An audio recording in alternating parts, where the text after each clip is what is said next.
Okay. Alright. Okay, so good afternoon. Welcome po sa ating Bible study. So, Hezekias, kay King Hezekias pa rin po tayo. So again, sa mga nanonood online, pinag-aaralan po natin yung Matthew. Okay? Nasa chapter 1 tayo and pinag-usapan natin yung genealogy kung saan po nanggaling ang ating Panginoon na si Jesus, no? So ngayon na kay ano na tayo? Hezekias. So kahapon, natapos natin yung chapter 29 and ayun, 29. So ngayon, proceed tayo sa chapter 30. So share ko na po yung screen.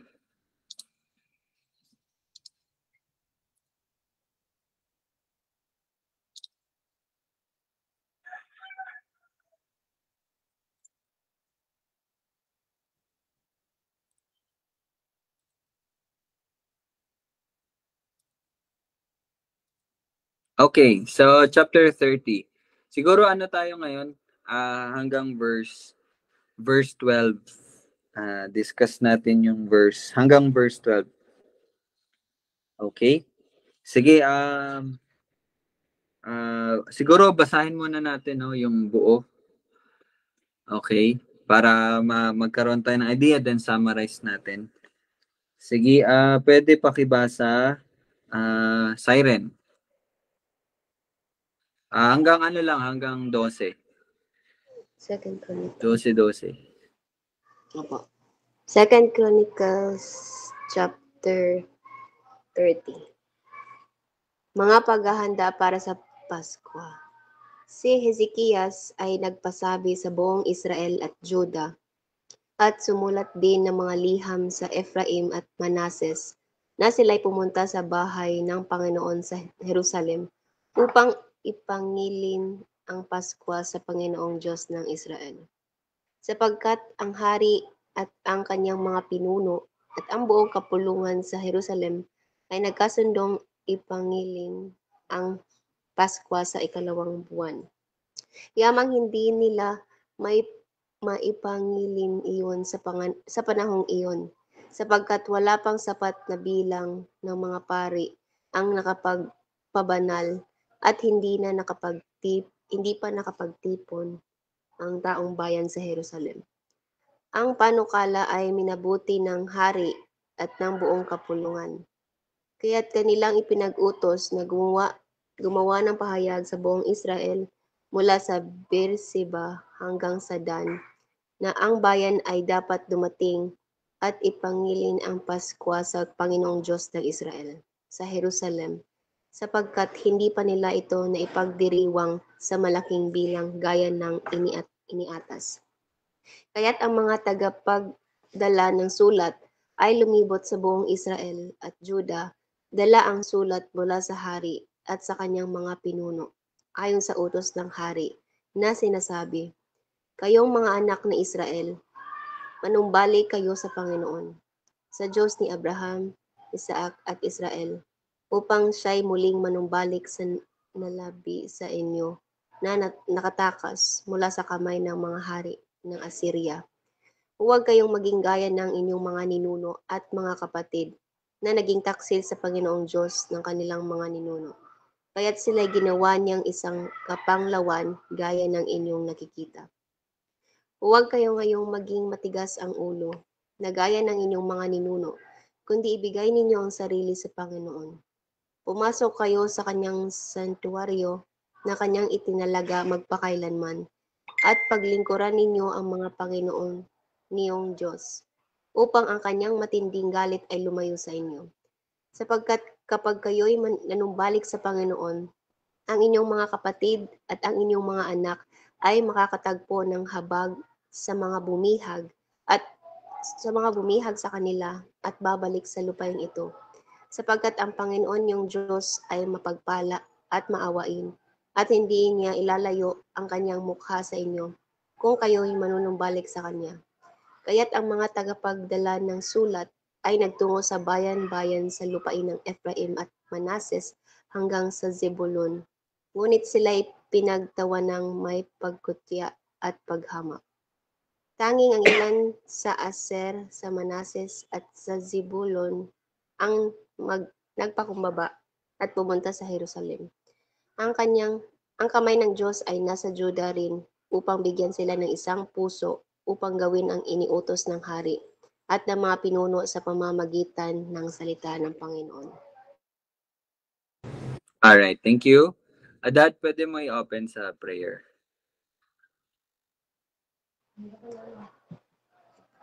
Okay, let us pray. Our Father in heaven, Lord, salamat sa araw nito at kami may pagkakataon na mapag-aralan ang iyong salita. Lord, naway ito'y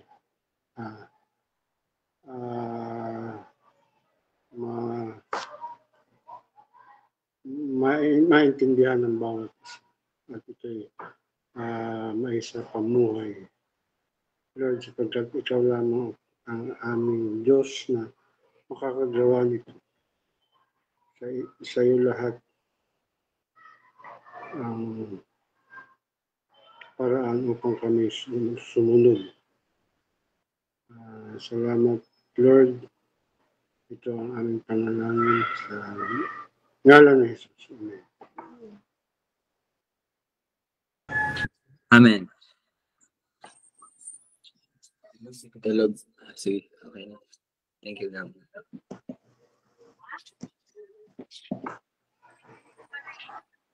Sige po, yun po yung nangyari sa chapter 30. So, isa-isahin po natin, no? Okay, meron po nabanggit dito na lugar. Okay? Wala pa pala. Ay, meron din isang lugar at meron pong celebration na nabanggit.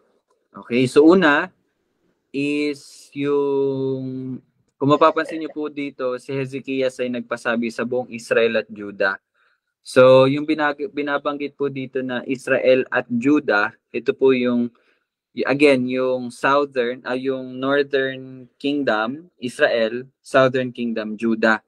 Now, tandaan po natin na itong si Hezekias, hari po siya ng Juda, okay? Ng Southern Kingdom.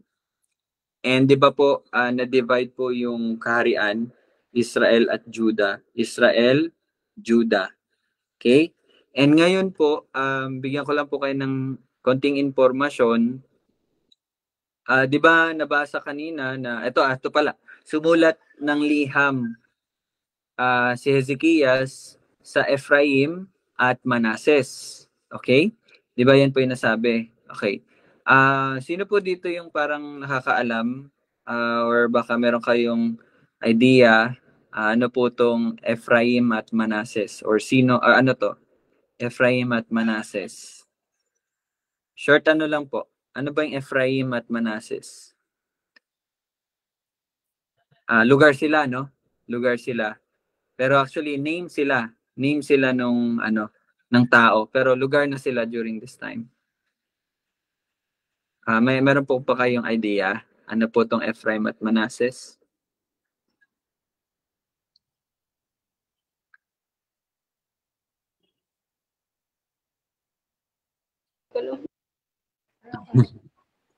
Anak Nino. Ano?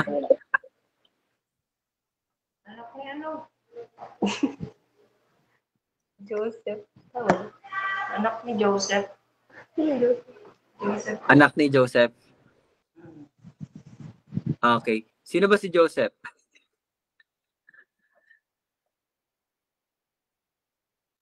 Kasi may ibang di nakakaano eh. Si Joseph is hindi siya bunso. Ang bunso si Benjamin eh. Na? So, second to the last na bunso sa mga anak po ni Jacob. Okay, yung 12 tribes na tinatawag. So, si Joseph yung pang 11. Okay? And then si Jacob, may dalawa po siyang anak. Ang pangalan po, hindi, meron siyang maraming anak. Pero, ang kumbaga yung parang hindi ko masasabi na main, pero siguro main na parang na-highlight no sa salita ng Panginoon, si Ephraim at si Manases. So ang panganay dito si Manases. Si Ephraim yung pangalawa. Pero ang binigyan po ng blessing ni Jacob nung bago siya mamatay ay si Ephraim. Ito ba, Jamie, yung gumanon? Yan na. Okay. So anyway, lang yun, short background. Pero, ito po sila, Ephraim at Manases, dun po sila sa Israel. Okay? Kasi nga dalawang tribe lang po yung sa Judah Judah at saka Benjamites or Benjamin. Pero mapapansin nyo dito, nung sumulat si Hezekiah sa buong Israel, parang ang nangunguna po na tribe during this time is yung sila sa Ephraim at sa Manases. Okay? So, anyway, nakapunta po dun yung messenger. Actually, may messenger to na pinaano sila Hezekiah. So, nakapunta po sila doon kasi during this time, nung naghahari po si Hezekiah, nasakop ng Assyria ang Israel. Kumbaga, this time po, no, itong pinag-usapan natin, ano ang Israel nito? Nasakop sila ng Assyria. Okay? Tapos, meron pong mga bihag na napunta doon sa Assyria, pero meron din po naiwan. Yung mga naiwan, ito yung mga sinabihan ni Hezekiah. Okay? So, yun po, yung sulat na yon ay ini-invite sila na pumunta sa bahay ng Panginoon. Ibig sabihin doon sa templo sa Jerusalem. Ayun, ito pala, sa Jerusalem. Upang ipangilin, alam niyo po ba ipangilin?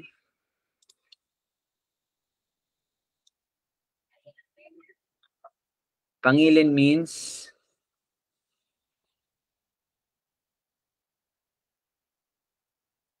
mahilig po ang Pinoy sa ganito.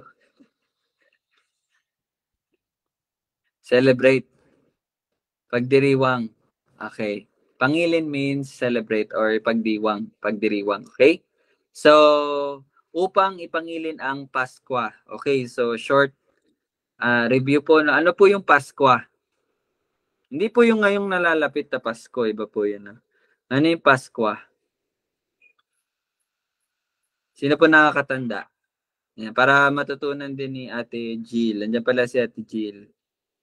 So, Paskwa sa English is Passover.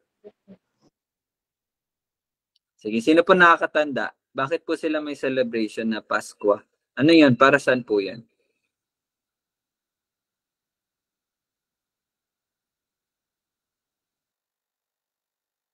Yung pinalaya yung mga Egyptian ng Panginoon. Yung Israel ng Panginoon mula sa Egyptian. Tapos yung sa may tinapay po na walang pampaalsa. Ganun. So, yung Paskwa ay ano? Celebration po dahil nagkaroon ng freedom yung Israel sa Egyptians. Kumbaga, pag-alala nila ng pagligtas. Okay, that's a good start. Yun po ay pag-alala. Celebration siya ng pag-alala ng pagliligtas ng Panginoon sa mga Israelita mula sa pagkabihag sa mga Ehipto. Pero there is a specific na inaalala nila. Hindi lang dahil niligtas sila, may isa pong specific na Kaya nga tinawag na Passover or Paskwa. So, yun po ang gusto ko pong marinig. Sige, anyone? Bakit Passover yung tawag? Pinasa sila over, Ano nga po yung nangyari? Kasi yun talaga yung Passover, yung nangyari nung gabing iyon. Bago po sila makatakas, bago po sila makalaya, may nangyari muna. Kasi po, 'di ba, hindi po pumapayag yung Pharaon or yung Pharaoh. Hindi pero dahil doon sa ginawa na yon, nangyari na yon, dun na siya nagsabi na, sige, papalayain ko ng mga Israelita. Yon, yung Passover. Ano yon? Ano yung nangyari na yon?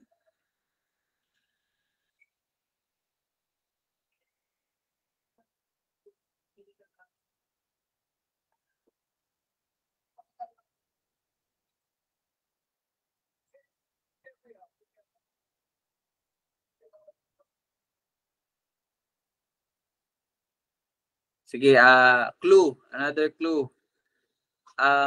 Nilagpasan. Yan, nilagpasan.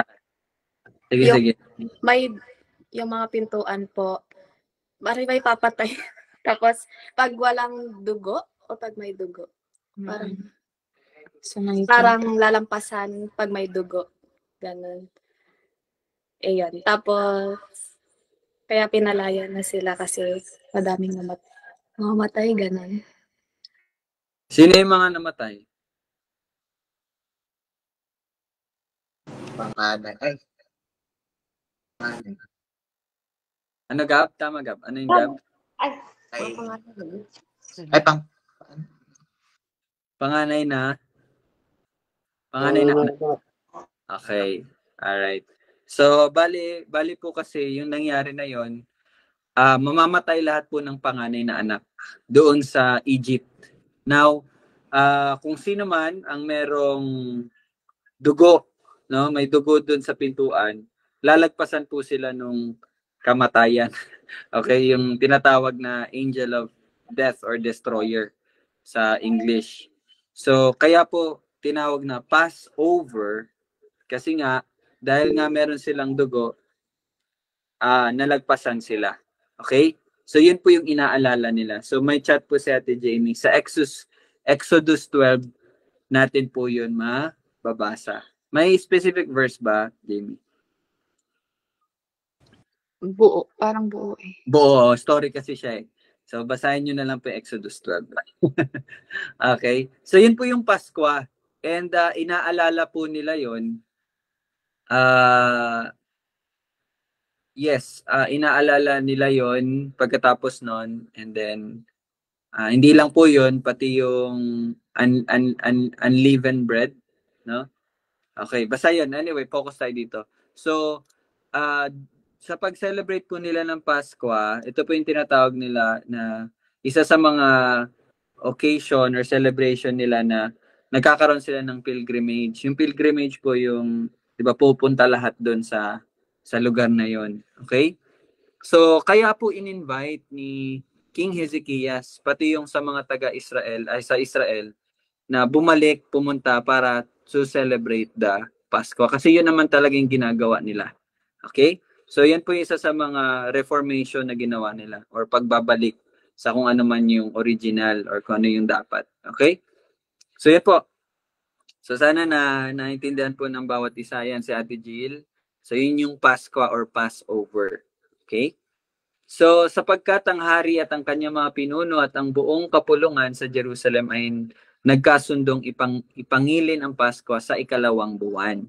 So, bakit po sa ikalawang buwan? Yamang hindi nila, ito yung dahilan, yamang hindi nila maipangilin iyon sa panahong iyon sapagkat wala pang sapat na bilang ng mga pari ang nakapagpabanal at hindi pa nakapagtipon ng taong bayan sa Jerusalem. So, ibig sabihin po, ang pagdiriwang ng Pasko every first month po talaga. Kaya lang, dahil nga sa konti pa lang yung pari na na-consecrate or nakapagbanal, nakapaglinis kumbaga, at konti pa lang yung tao, so minabuti po nila na i-move ito sa second month. Okay, sa ikalawang buwan.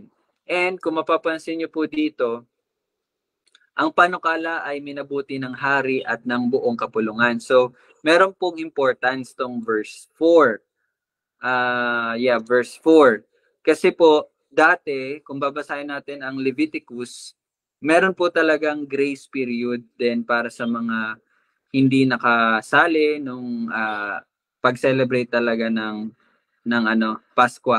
So, dito ang ginawa nila, buo talaga sila. Lahat sila ginamit nila yung grace period na pwede naman next month. So, okay? Wala lang, trivia lang. Hindi po ito dahil wala silang choice, but ano rin po talaga, according din po talaga yun sa word, sa salita ng Diyos, sa utos ng Diyos. Kung hindi nyo ma-celebrate dahil may ganito ganyan, so pwede naman next month. Okay? So, naintindihan po natin. Okay?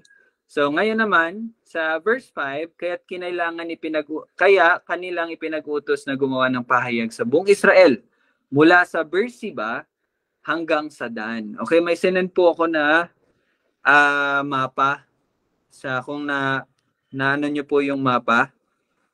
Pahinga muna. Ako na, okay? So, yung mapa po. Nakita niyo yung mapa? Share ko lang yung share ko po yung screen ko. Pakita ko po sa inyo yung mapa para mas ma-imagine po natin.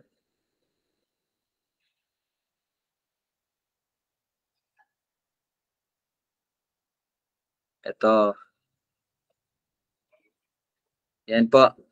Okay, so kung makikita nyo, ito yung Beersheba, pinakadulo.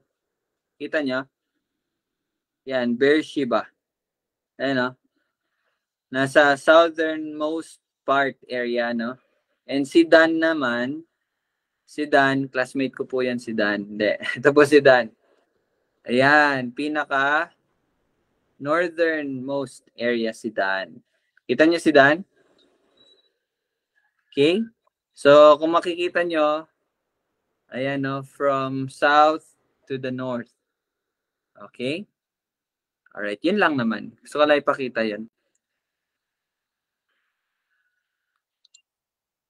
Okay, so ibig sabihin buong Israel po talaga, no? The northern kingdom and the southern kingdom. Okay? Sila po talaga ay in-invite or tinawag, no? And then okay, na ang bayan ay dapat dumating at ipangilin ang Pasko sa Panginoong Diyos ng Israel sa Jerusalem sapagkat hindi pa nila ito na ipagdiwang sa malaking bilang gaya ng iniatas. So, Reformation again. Related po siya sa Reformation, okay? So, verse 6, kaya't ang mga tagapagdala ng sulat ay lumibot sa buong Israel at Juda.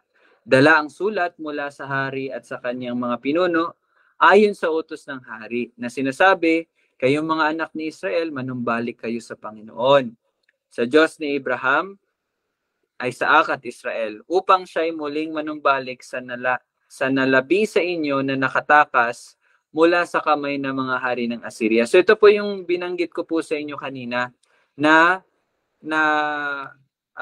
conquer or na nasakop ng Assyria ang Israel. Tapos may mga bihag. And then meron din po mga nakatakas. So yun po yung pinadala ng letter ni King Hezekiah. Okay, naintindihan niyo, nakaka-follow po tayo. Alright.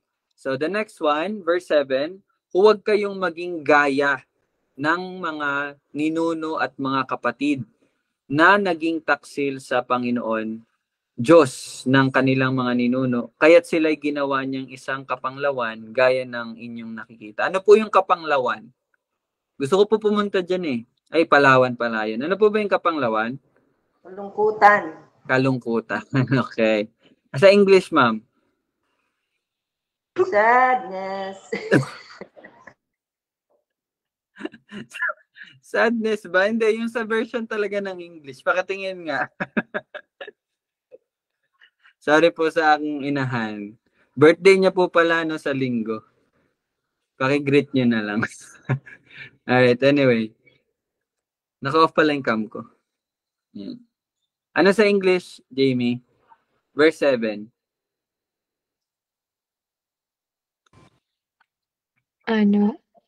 Wait, so that he made them a desolation as you see.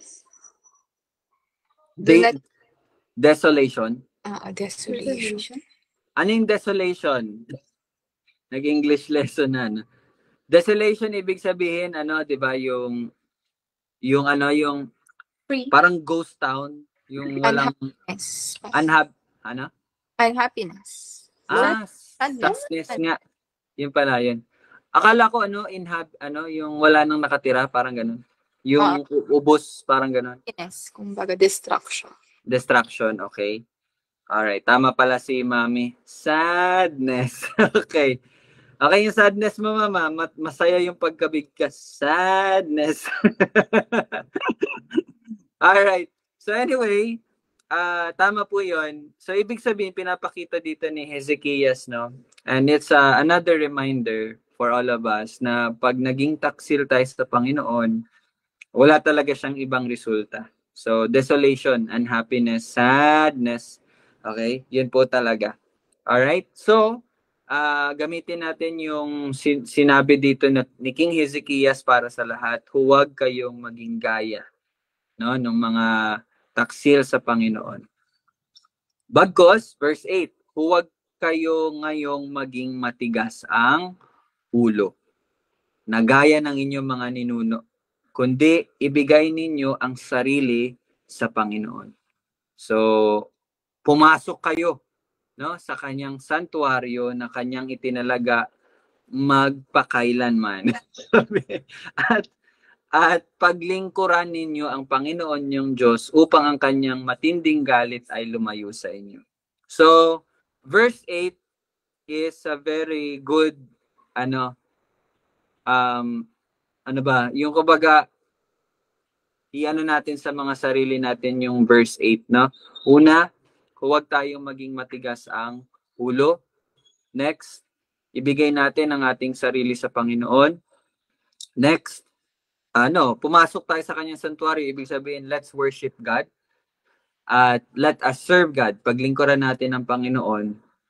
So, hindi para mawala yung galit niya sa atin, dahil wala na po yung galit niya sa atin. Lagi po nating tandaan, tayo po ay forgiven na. Tayo po ay justified na, no? So, tayo napatawad na. Ito na lang sinasabi natin ngayon is just reminder na ito yung magiging natural na po talaga sa atin dahil napatawad na tayo. Okay? So, Ate Jill, okay? Ayan, kasi si Ate Jill yung bago-bago sa atin. And para din sa lahat. Okay. So, verse 9. Sapagkat kapag kayo'y nanumbalik sa Panginoon, ang inyong mga kapatid at ang inyong mga anak ay makakatagpo ng habag sa mga bumihag sa kanila at babalik sa lupaing ito. Sapagkat ang Panginoon ninyong Diyos ay mapagpala at maawain at hindi niya ilalayo ang kanyang mukha sa inyo kung kayo'y manunumbalik sa kanya. So dito natin makita yung grace, no? Yung grace ni God. And tanong ko lang po pala. Ano masasabi niya sa verse 9?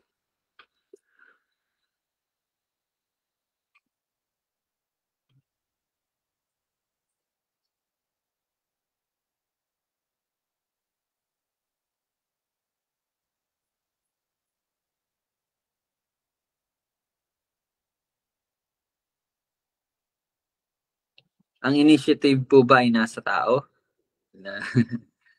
Or nasa Diyos? Kung titingnan po natin yung verse 9.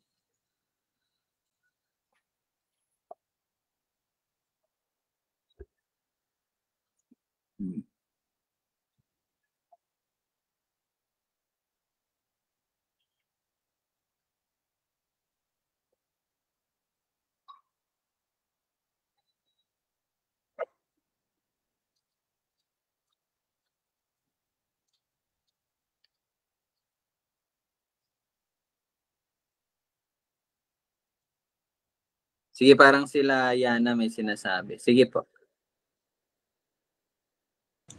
Ano po yung tanong? Ilang taon? Bali, nasaan yung initiative, no? Nasa tao ba? No, kung babasa natin yung verse 9, nasa tao ba? Kaya ang Panginoon ay, kumbaga, magiging sa atin? Manunumbalik? Or ano ba? Parang ganun, yung tanong na yun. Hindi po, kasi nakalagay po dito, hindi niya ilalayo ang kanyang mukha sa inyo.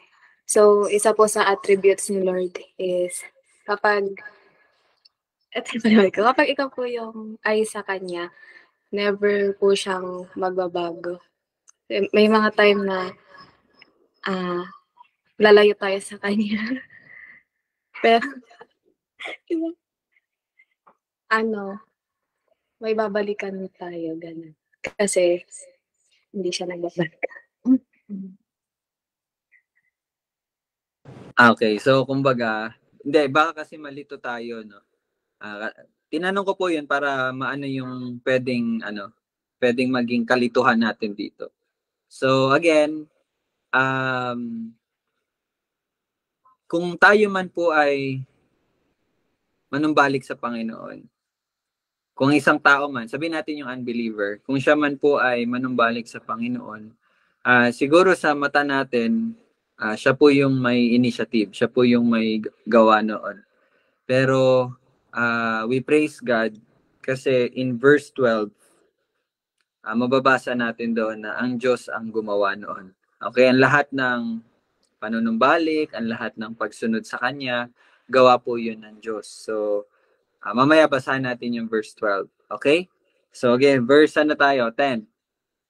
Kaya't ang mga tagapagdala ng sulat ay nagtungo sa bayan-bayan sa lupay ng Ephraim at Manases hanggang sa Zebulon. Nandun ba yung Ephraim, Manases at Zebulon sa mapa na sinend ko? Wait lang po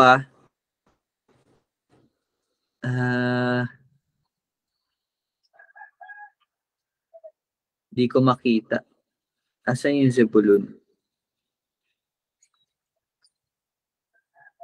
Sorry, siguro wala po dito. Nalipat nata sa Pilipinas. Anyway, wala po sa mapa na yun kasi parang modern na yun na map, no? Anyway, ngunit sila ay pinagtawa ng may pagputya at paghamak. So dito nyo po makikita na meron talagang nag-reject. Okay? Merong nag-reject po doon sa invitation.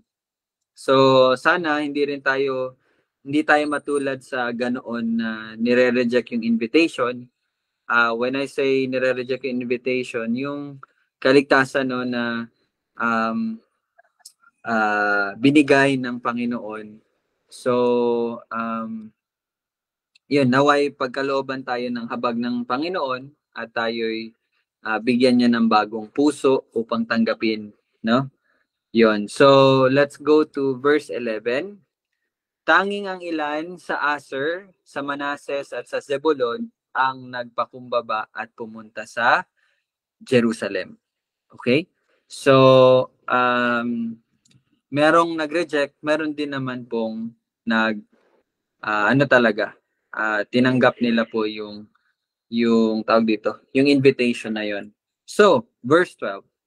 Ang kamay ng Diyos ay nasa Juda rin upang bigyan sila ng isang puso upang gawin ang inuutos ng hari at ng mga pinuno sa pamagitan ng salita ng Panginoon. So ito po yung sinasabi ko po kanina sa verse 9. Okay? So actually verse 9, ang kinakausap po dito sa verse 9 is yung mga sino? Sino yung kinakausap sa verse 9? Sino yung audience sa verse 9?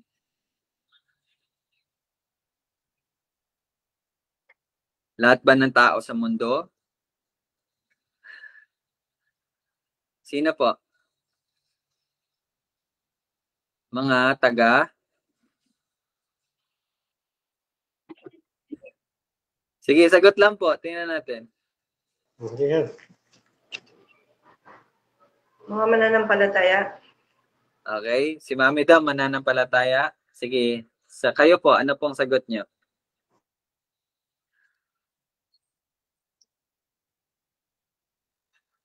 Mag-aral po kayo kasi sa Christmas party natin may quiz B. Mga taga-Juda po. Okay? Mga taga-Juda. Sige, anyone, baka may iba pang sagot. Sige, gusto ko marinig lahat. Ikaw, Jill, ano sa tingin mo, Jill? Si Jill lang inaano.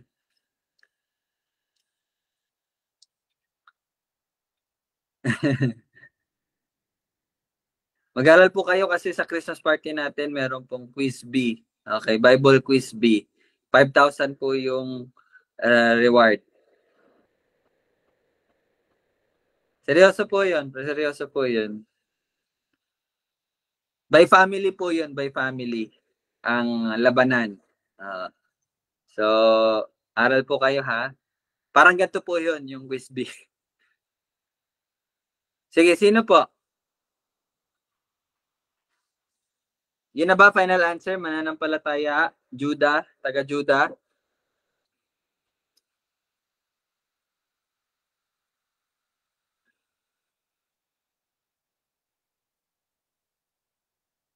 Okay, the answer is mga taga Israel. Hindi po mga taga Juda, hindi rin po mga mananampalataya. Mga taga Israel po. Yung sa Northern Kingdom. Di ba kanina pa nga sila po yung tinatawag sa letter. Yun pa rin po, sila pa rin po yun. Okay? Okay. So, pero sa verse 12, ito na, mga taga-Juda na to. Okay? Ang kamay ng Diyos, now take note po, no? Ang kamay ng Diyos ay nasa Juda rin upang bigyan sila ng isang puso upang gawin ang inuutos ng hari at ng mga pinuno sa pamagitan ng salita ng Panginoon. So again, this is a very strong statement na nagpapakita na kung tayo man ay sumusunod sa Panginoon, okay, gamitin natin taga-Juda, kung sila man ay ginagawa nilang inuutos ng hari, kung sila man po ay sumusunod, no? Yan po ay yes, kung makikita natin, ginawa nila yan, decision nila yan, yes, pero at the yung sa parte na hindi natin nakikita, spiritually speaking, ang Panginoon po ang siyang may gawa noon. So ganun din po 'yon sa atin. Kung tayo man po ay nananampalataya sa Panginoon, naniniwala sa Kanya, minamahal siya, iniibig siya, sinusunod siya, dahil po yan sa kagagawan ng Panginoon. Okay? So, God is, soberanya niya po talaga siya sa lahat. So, we praise God kasi binigyan niya tayo ng ganitong puso. No? So, hindi po yan dahil sa sarili nating kakayanan. Kaya nga po, kung tayo man ay naligtas, dahil po yun sa habag, pag-ibig at awa ng ating Panginoon sa atin. So, we praise God for that. Okay? So, verse 12, no? Ang ganda ng natin. Ending natin for this afternoon. Okay. So, baka may madagdag pa po kayo or may tanong po. Wala, talo po kayo. Akin po yung 5,000. Okay, kung wala na po, let me take this opportunity to thank everyone for supporting me. Salamat po pala, no? Sa Panginoon din, ayun, gusto ko lang testimony sandali. Last month po kasi, nasa bingit po ako ng hindi ng bingit ng kamatayan, but sa work ko po kasi, no, kapag nakatanggap po ako ng low evaluation, hindi pa ako makapag-work ng isang buwan. So, from October 1 hanggang October 30, ilan ba yung 31, no? 31 October. So, sa whole month po, wala po akong natanggap na low score. So, na-survive po yung isang buwan. So, ibig sabihin, okay na po yung sa work. So, gusto ko lang i-share sa inyo at nagpapasalamat po ako sa Panginoon sa faithfulness niya. During that time, panatag naman po ako na hindi ako ng Panginoon. So, ayun lang. So, I praise God for that. Okay? And then, yun po, yung sa Christmas party po pala natin, kanina nag-meeting kami with the core leaders. We decided na gawin po ito sa December 32. So, 32. 24. Di nakikinig pala kayo kasi nag-react kayo. Alright. Check lang naman yon kung nakikinig ba kayo. So, December 24 po, kasi sakto po na linggo yung 24. And isa po sa dahilan para isahang lutuan na lang tayo, isahang gastusan. So, pagkagabi po nun, Christmas Eve na rin, di ba? Okay, so December 24 po ang ating Christmas party. Sana okay lang po yun sa lahat at makadalo po ang lahat. Ayan si Ate Jill, no? Makakasama natin si Ate Jill. Alright, tapos so far, sige, mag-ano pa naman po kami. Yun lang. And then, maghanda po pala kayo. Isa sa mga laro po natin, yun, laro talaga highlight na. Hindi naman, gusto lang nakin. Gusto ko lang po na ma-prepare din po kayo. No? Yun, magkakaroon po tayo ng Bible Quiz B. So, totoo po yung sinabi ko kanina. So, by family po siya. And then, kung may mga invites kayo, so sila sasali sa family niyo. Parang ganun po, no? And then, meron po tayong prize na parang grocery worth 500 lang naman. Kung 5,000 siguro, mag-aaral kayo. No? Pero tingnan natin, baka ma-increase pa natin yan. So, tingnan natin po sa ano. So, yun, isa po yung... Tapos po pala, ito pala, pag-aralan nyo na rin po yung mga kanta na kinakanta natin. Yung mga hymnal song na kinanta po natin simulat nung nag-reformation na po tayo sa church.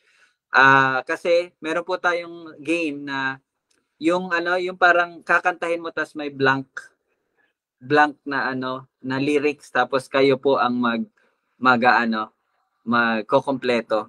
Tapos pag kinumpleto 'yon, kakantahin din po yung hindi buong kanta, yung buong stanza lang.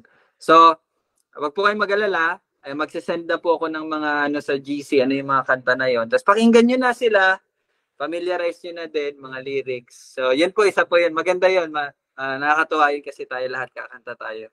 Okay? So, yun po, mahaba po yung preparation nyo, no? November hanggang December. So, yun lang po for announcement.